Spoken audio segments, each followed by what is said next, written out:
Newslink. Now, Finance Minister Enoch Godongwana will be walking a tightrope, and he'll be performing a difficult balancing act when he delivers his midterm budget policy statement today.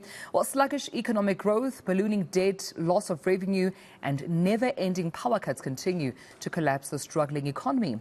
eNCA's senior reporter Siphamandla Goge looks at Godongwana's most challenging midterm budget policy statement, yet this ahead of next year's crucial elections.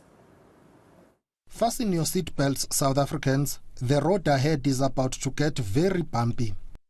Eskom's continued power cuts continue to suffocate the already fragile economy. What I want to show is what the IMF in September is saying about the South African economy. It says the growth is going to be 9%. Early in the year, they said it's going to be 1%. The Reserve Bank of Fundi and them said it's going to be 3%. We're we said it's going to be 9%. Why was such a difference in the model? Is one issue. Is the intensity of load shedding. How you model load shedding give you different outcomes. We're a bit optimistic that we're not going to have intensity of load shedding this year. The outcome in the first quarter was different. And this headache for the minister. My pain is a result of the performance of the economy than we predicted. There's less revenue. That's the pay.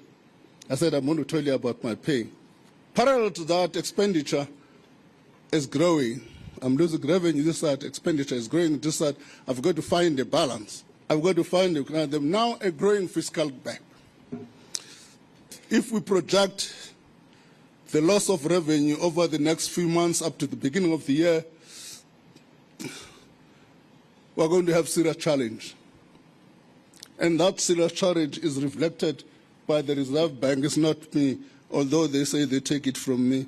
If you look at that green drop line,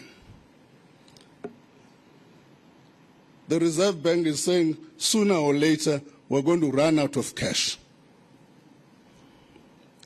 Sooner or later we're going to run out of cash. What complicates that line is public debt.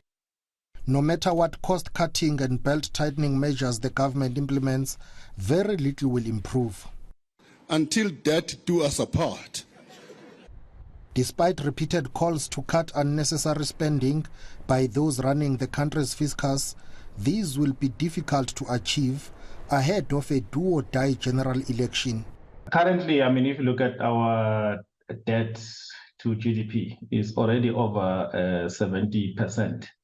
And the cost of servicing that debt is huge. And most of that debt was accumulated through funding consumption as opposed to investing to infrastructure.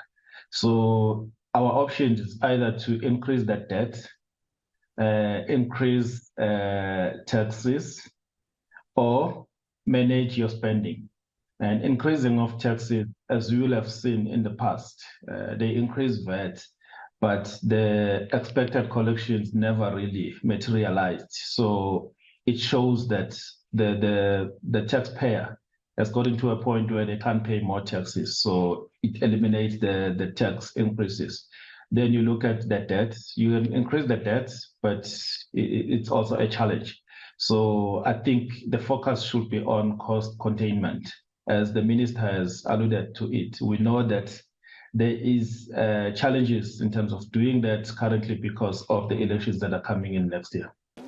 The only solution to the country's socio-economic challenges, including skyrocketing unemployment, poverty and inequality, remains economic growth.